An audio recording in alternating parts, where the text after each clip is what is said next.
माता शारदा की कृपा लिखूं भाव अनमोल, कार्तिक मातम का कहूँ चौथा अध्याय खोल। नारद जी बोले, ऐसा कहकर भगवान विष्णु ने मछली का रूप धारण किया और विंध्याचल पर्वत पर तप कर रहे महर्षि कश्यप की अंगुली के जल में जा पहुँचे। महर्षि कश्यप ने दया करके उसे अपने कमंडल में रख लिया। जब उसने बड़ा रूप धारण किया तो उन्होंने उसे कुएं में डाल दिया। जब कुएं में भी ना समा सकी तो उन्होंने उसे तालाब में फेंक दिया। जब वो तालाब में भी ना आ सकी तो उन्होंने उसे समुद्र में डाल दिया। वो वहां पर भी बढ़ने लगी।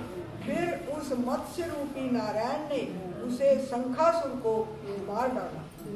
पश्चात शंख को हाथ में लेकर बद्री वन में आ पहुंचे।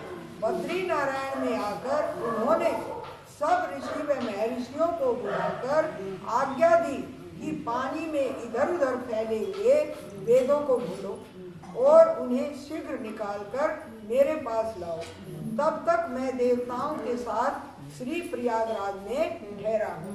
इसके बाद सब ऋषि महर्षियों ने मिलकर सब बीजों सहित वेद मंत्रों को ढूंढ निकाला।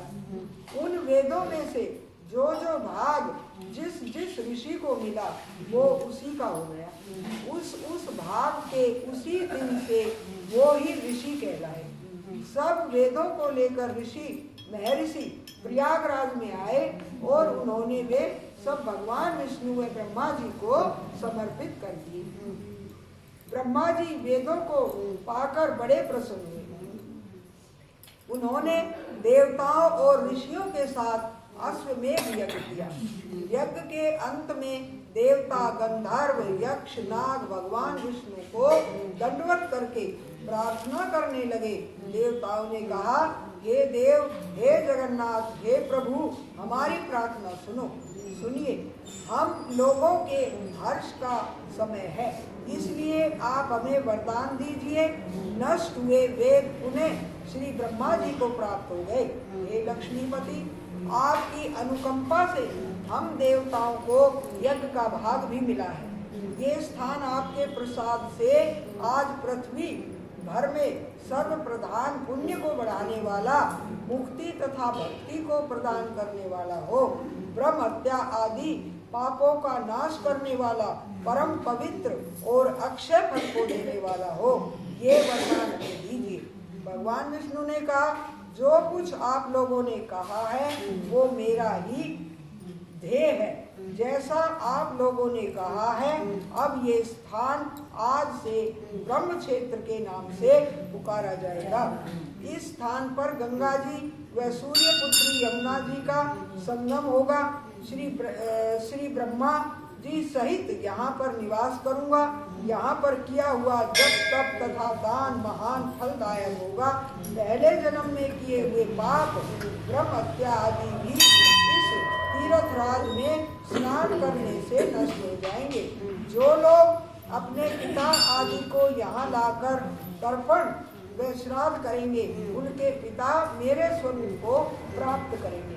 वो तीनों प्रकार की मुक्ति को प्राप्त करेंगे।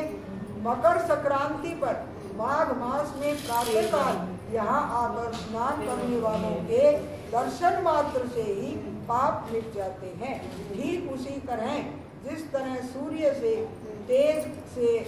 के तेज से अंधकार का नाश हो जाता है। हे मुनीश्वर, मेरे वचन ध्यान से सुनिए। मैं सर्वत्र व्याप्त रहता हुआ भी हमेशा बद्री नारायण में निवास करता हूँ।